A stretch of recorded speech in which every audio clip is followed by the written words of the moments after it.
Hello बच्चों, let's read this question. The question says choose the correct pattern of arrangement of reproductive structures of gymnosperms. अब gymnosperms के अंदर reproductive structures दे रखे हैं, हमें उनका करेक्ट पैटर्न ऑफ अरेंजमेंट जो है वो बताना है हमें. तो यहाँ पे सबसे पहले दे रखा है स्पोर्स, स्पोरोफिल्स, स्पोरेंजिया, स्ट्रोबिलाई. ये सारे क्या है, रिप्रोडक्टिव स्ट्रक्चर्स हैं जिम्नोस्पर्म्स में. सेकंड ऑप्शन में दे रखा है स्पोर्स हैं, स्पोरेंजिया है, then sporophylls and strobili. C option में sporangia, sporophylls, spores, strobili. D में है spores, sporangia, strobili and sporophyll. तो हमें इन चारों ऑप्शन में से करेक्ट पैटर्न बताना है रिप्रोडक्टिव स्ट्रक्चर्स का. तो सबसे पहले बात करेंगे हम की कॉन्सेप्ट की. कॉन्सेप्ट में हम बात कर रहे हैं reproductive structures of gymnosperms. reproductive structure of gymnosperms. अब अगर हम जिम्नोस्पर्म्स की बात करते हैं तो जिम्नोस्पर्म जो हमारा प्लांट ग्रुप्स है उसके अंदर क्या प्रेजेंट हो जाते हैं. अब इसके अंदर नेक्ड सीड्स प्रेजेंट होते हैं इसके अंदर. तो यहाँ पे जो ये नेक्ड सीड्स हैं, यहाँ पे क्या है, नेक्ड सीड्स प्रेजेंट होते हैं. और ये आपके क्या होते हैं, that's not enclosed by the ovary wall. And ये ऐसे कैसे होते हैं, एक्सपोज्ड होते हैं. नेक्ड सीड्स का मतलब होता है एक्सपोज्ड होते हैं.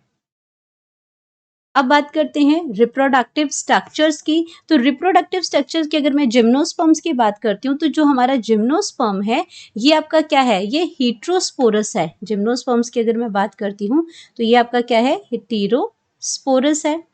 मतलब कि आपका ये दो काइंड ऑफ स्पोर्स प्रोड्यूस करता है. एक आपका करता है माइक्रोस्पोर्स, एक जो आपका ये प्रोड्यूस करेगा वो करता है माइक्रोस्पोर और दूसरा करता है मेगास्पोर. अब जो माइक्रोस्पोर है ये आपका मेल से रिलेटेड है और अगर जो मेगास्पोर की बात करते हैं तो ये फीमेल से रिलेटेड है. एंड अब अगर ये आपके आपके जो स्पोर्स हैं, ये स्पोर्स आपके कहाँ होते हैं, बॉर्न्स ऑन माइक्रोस्पोरेंजिया में. ये स्पोर्स कहाँ होंगे, माइक्रोस्पोरेंजिया में, माइक्रोस्पोरेंजिया में होंगे.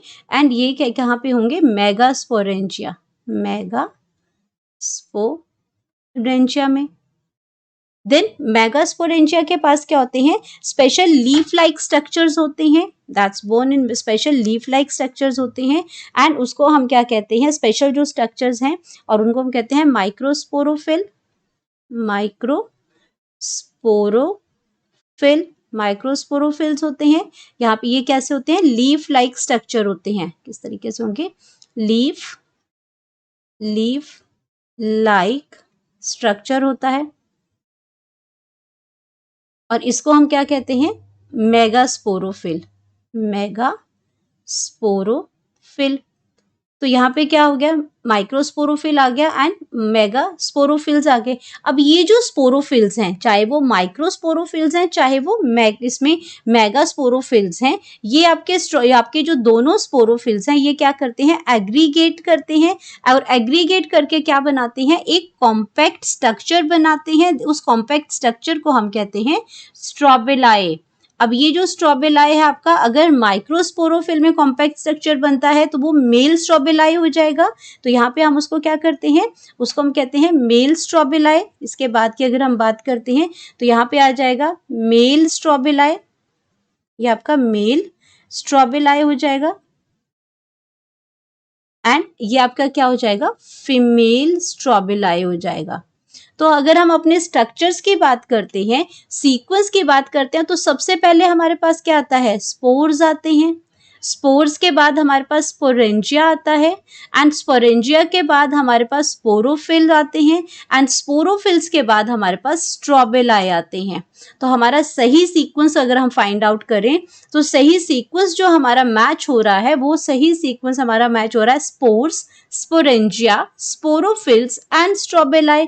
तो ये जो सीक्वेंस है आपका रिप्रोडक्टिव स्ट्रक्चर इन जिम्नोस्पर्म्स, वो बिल्कुल करेक्ट है. और अगर हम बात करते हैं बाकी ऑप्शन, तो वो सही सीक्वेंस के अंदर नहीं दिया गया है. तो अब यहाँ पे हम बात करेंगे अपनी करेक्ट ऑप्शन की.